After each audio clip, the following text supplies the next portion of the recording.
شرک کی حالت میں کرتے ہیں رب العالمین دنیا میں اس کا بدلہ کچھ دے دیتے ہیں. بہت سارے لوگ پیاؤ لگاتے ہیں اور پرندوں کو دانے ڈالتے ہیں، اس کا بدلہ یہاں تو مل جاتا ہے، لیکن اگر کوئی قیامت کے میدان میں کفر اور شرک کے ساتھ پہنچ جائے تو فرمایا اولئک الذین کفروا بآیات ربہم ولقائہ، جو منکر ہیں رب کی آیات کے اور اس کی ملاقات کی، ولقائی فرمایا فحبطت اعمالہم، میں ان کے سارے اعمال جلا دوں گا.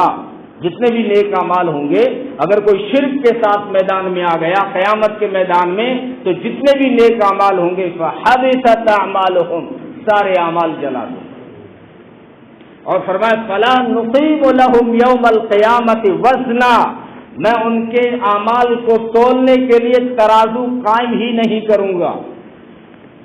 تم کوئی ترازو قائم کرے؟ آپ کہیں کہ جو ہے 5 کلو باج کے مقابلے میں میری میموری تول لے موبائل کی. کون دکاندار پاگل ہے، کس کے پاس فالتو ٹائم ہے کہ وہ جو ہے 5 کلو باج کے مقابلے میں تیری میموری ترازو میں رکھے. فلا نقیم لہم یوم القیامت وزنا، میں ان کے اعمال کو تولنے کے لیے ترازو ہی قائم نہیں کروں گا. مشرکین کے لیے کہا. اور بعض مفسرین فرماتے ہیں کہ اگر ان کے اعمال ترازو میں رکھ بھی دیے گئے تو اللہ اس کا وزن ہٹا دیں گے. بعض لوگ اپنے اعمال تہامہ پہاڑ کے برابر لے کے آئیں گے، حدیث کا مفہوم ہے، لیکن ان کے اندر وزن روئی کے برابر بھی نہیں ہوگا، کچھ بھی نہیں ہوگا. یہ تو مشرکین کی بات تھی.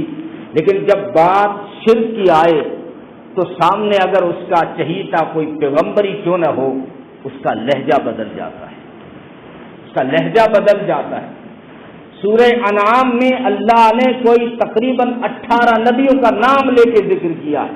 آپ سورہ انعام کھول کے دیکھنا، ایک صفحے پہ ایک ہی رکوع کے اندر 18 نبیوں کا نام لیا، اور 18 نبیوں کا ذکر کرنے کے بعد قرآن نے کہا صرف یہ نبی نہیں بلکہ 18 نبیوں کے ماں باپ میں اگر کوئی نبی آیا ہو وہ.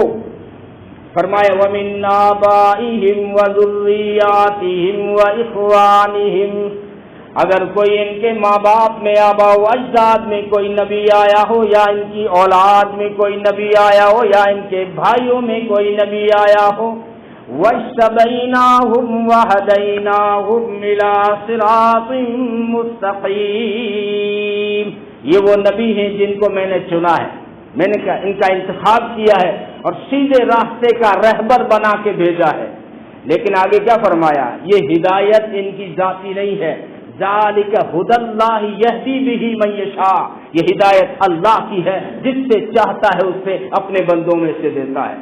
یہ 18 نبیوں کا ذکر کیا اور پھر فرمایا 18 نبیوں کے اگر ماں باپ میں کوئی نبی بنا ہو، والدین میں کوئی نبی بنا، آبا و اجداد میں کوئی نبی بنا ہو، ان کی اولاد میں کوئی نبی بنا ہو، ان کے بھائیوں میں نبی بنا ہو، یعنی قرآن نے اشارہ کر دیا آدم سے محمد تک صلی اللہ علیہ وسلم جتنے بھی نبی آئے ان کا ذکر کرنے کے بعد قرآن نے کہا وَلَوْ أَشْرَكُوا، اگر یہ نبی شرک کرتے لَحَبِطَ عَنْهُمْ مَا كَانُوا يَعْمَلُونَ، تو میں ان کے سارے اعمال جلا دیتا.